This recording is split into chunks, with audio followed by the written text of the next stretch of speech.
యదోదీప నివర్తస్థో నేంగతే సోపమాస్మృత యోగునో యతచిత్తస్య యజ్ఞతో యోగమాత్మనః.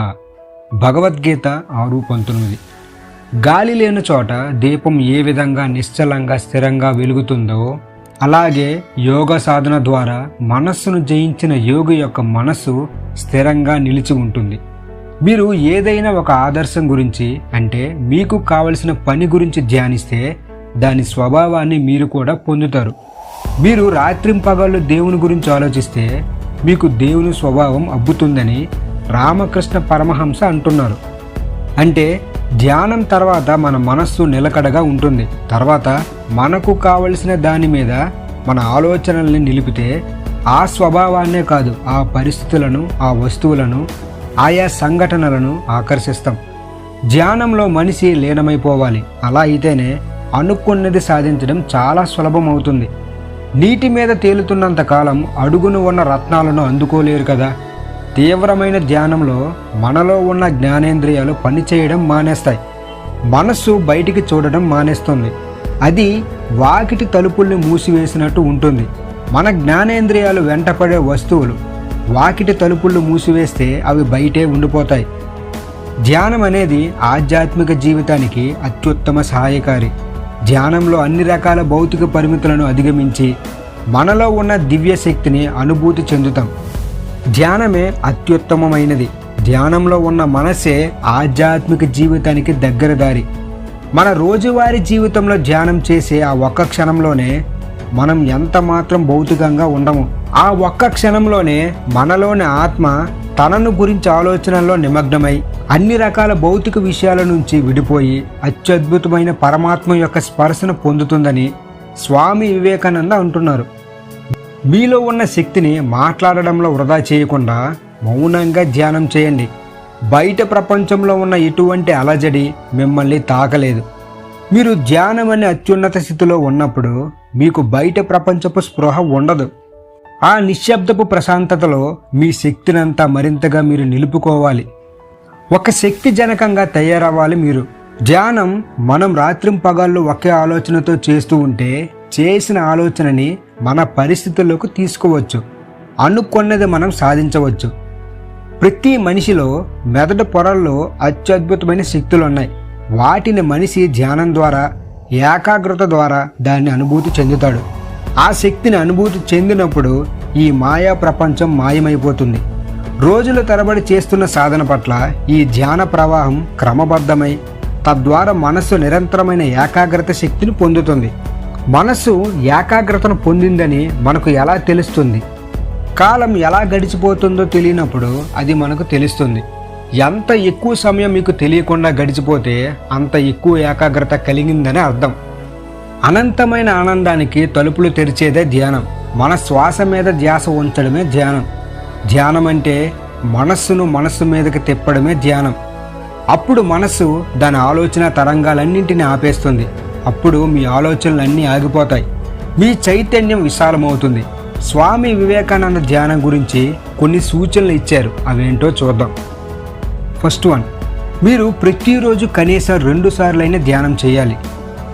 దానికి సరైన సమయం ఉదయం మరియు సాయంత్రం, అంటే సంధ్యా సమయాలు. రాత్రి పగలు రాత్రిగాను మారే గడియల్లో మిగిలిన సమయాల కన్నా ఎక్కువ ప్రశాంతత ఆవరిస్తుంది. వేకుజాము సాయంత్రం అటువంటి ప్రశాంతత ఆవరించే సమయాలు. ఆ గడియల్లో మీ శరీరానికి ప్రశాంతతను సంతరించుకునే లక్షణం ఉంటుంది. ఆ స్వాభావికమైన పరిస్థితిని ఆసరాగా చేసుకొని మనం సాధనను ప్రారంభించాలి. సెకండ్ వన్, శారీరకంగాను మానసికంగాను పవిత్రంగా ఉండాలి. మనస్సును క్రిందకి దిగజార్చే అన్ని రకాల ఆలోచనలను వదిలేయాలి. థర్డ్ వన్, ఓర్మి. మొదట్లో అత్యద్భుతమైన రూపాలు సాక్షాత్కరిస్తాయి, కానీ అవన్నీ తగ్గిపోతాయి. ఇదే అత్యంత కష్టమైన సమయం. మీరు ఓర్పుతో సాధన కొనసాగిస్తే చివరకు తప్పక విజయం సాధిస్తారు. ఫోర్త్ వన్, పట్టుదల. కష్టాలలోనూ సుఖాల్లోనూ ఆరోగ్యంగా ఉన్నా అనారోగ్యంగా ఉన్నా పట్టుదలతో సాధన కొనసాగించండి. ఒక్కరోజైనా సాధన చేయకుండా ఉండవద్దు. బాహ్య ప్రపంచంలో ఏం చేయాలన్నా అది చాలా సులభం. కానీ మహాపరాక్రమవంతుడు కూడా తన మనస్సునే స్వాధీనం చేసుకోవలసి వస్తే తానొక చిన్న పిల్లాడితో సమానం. అతడు నిజంగా జయించవలసిన ప్రపంచం ఈ అంతర ప్రపంచం. అది మరింత గొప్పది, మరింత కష్టసాధ్యమైనది. నిస్పృహ చెందకండి, మేల్కోండి, లేవండి, గమ్యం సిద్ధించే వరకు ఆగకండి. ప్రతి మనిషిలోనూ మీలో ఉన్న దివ్యమైన శక్తులను వెలికి తీసేందుకు సాధ్యమయ్యే విధంగా ఉంది. మనకు లోపల వెలుపల ఉన్న ప్రకృతి స్వాధీనం చేసుకోవడం ద్వారా ఆ దివ్యత్వాన్ని, మీలో ఉన్న శక్తులను ప్రకటించడమే జీవిత గమ్యం. దాన్ని పని ద్వారా, ఆరాధన ద్వారా, అంటే భక్తి యోగం, మనస్సును స్వాధీనం చేసుకోవడం ద్వారా రాజయోగం, నిత్య అనిత్యాల విచక్షణ ద్వారా సాధించవచ్చు. ఈ 4 పద్ధతుల్లో ఏదో ఒక పద్ధతి ద్వారా కానీ, ఒకటి కన్నా ఎక్కువ పద్ధతుల ద్వారా కానీ, అన్ని పద్ధతులను కలిపి కానీ ఆచరించడం మంచిది. స్వేచ్ఛగా మీకు నచ్చిన దాన్ని ఎంచుకోండి. జపధ్యానాలను క్రమం తప్పకుండా సాధన చేయండి, అంటే అఫర్మేషన్స్. ఒక్కరోజు కూడా మానవద్దు.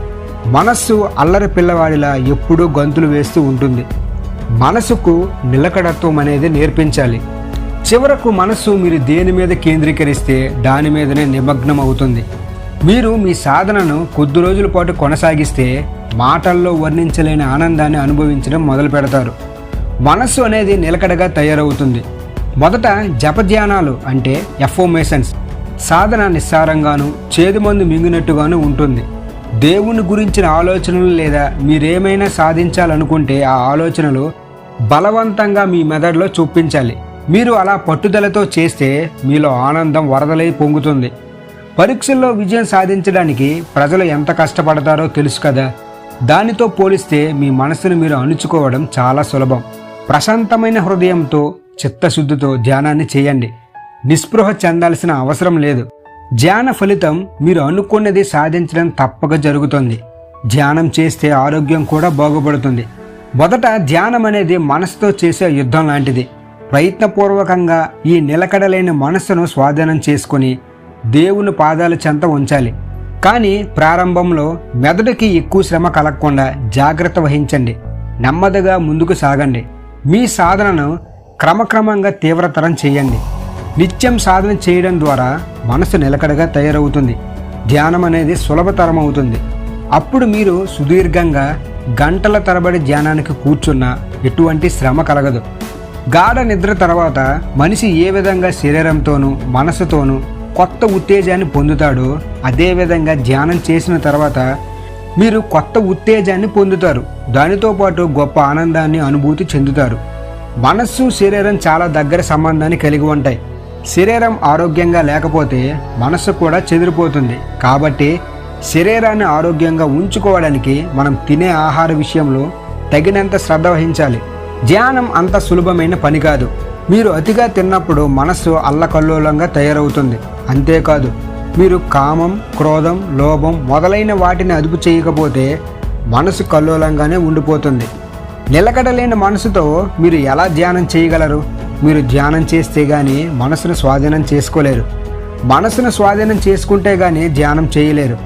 కానీ ముందు మనసును స్వాధీనం చేసుకుని ఆ తర్వాత ధ్యానం చేస్తాననుకుంటే ఇక ఎప్పటికీ మీరు విజయం సాధించలేరు. మనస్సును స్థిరపరచడము, ధ్యానం తప్పనిసరిగా ఒకేసారి జరగాలి. మీరు ధ్యానానికి కూర్చున్న సమయంలో మనస్సు కోరే గొంతమ్మ కోరికల్ని కేవలం కలలుగా భావించండి. వాటిని అసత్యమని భావించండి. అలా చేస్తే అవి ఎంత మాత్రం మనసును అంటిపెట్టుకోలేవు. మీరు పవిత్రంగా ఉన్నారని భావించండి. ఇలా చేస్తే మీ మనస్సు పవిత్రతను క్రమంగా నింపేస్తుంది. మీరుగా ఉండండి. జ్ఞానోదయం కలిగేది బలవంతులకు, పవిత్రులకు, నిజాయితీ పరులకు మాత్రమే. మీలో అపారమైన అద్భుతమైన శక్తి ఉందని గుర్తించుకోండి. అదే మీకు అన్నిటికన్నా గొప్ప శక్తిని, ధైర్యాన్ని ఇస్తుంది. ధైర్యవంతులే మాయాబంధాన్ని తెంచివేసేయండి. ఒక సింహంలా ఉండండి. దేనికి భయపడవద్దు, వణికిపోవద్దు. సూక్ష్మంగా ఉండే సుప్త చేతన స్థాయిలోని మనసును అదుపు చేయడం వలన చేతన స్థితిని కూడా అదుపు చేయొచ్చు. ఒకటి మాత్రం గుర్తించుకోండి, మన ఆలోచన, భావన అనేదే ముఖ్యం. ఎందుకంటే మనం ఏది భావిస్తే అదే అవుతాం. అదే మన జీవితంగా మారిపోతుంది. ఇలా ధ్యానాన్ని ప్రారంభించి ఏదైనా మనం సాధించగలం. ఈ మాటల్ని స్వయంగా స్వామి వివేకానందే చెప్పారు. ఈ వీడియో కానీ మీకు ఉపయోగపడినట్లయితే మన ఛానల్ని లైక్ చేయండి, షేర్ చేయండి, సబ్స్క్రైబ్ చేయడం మాత్రం మర్చిపోకండి. Thank you everyone.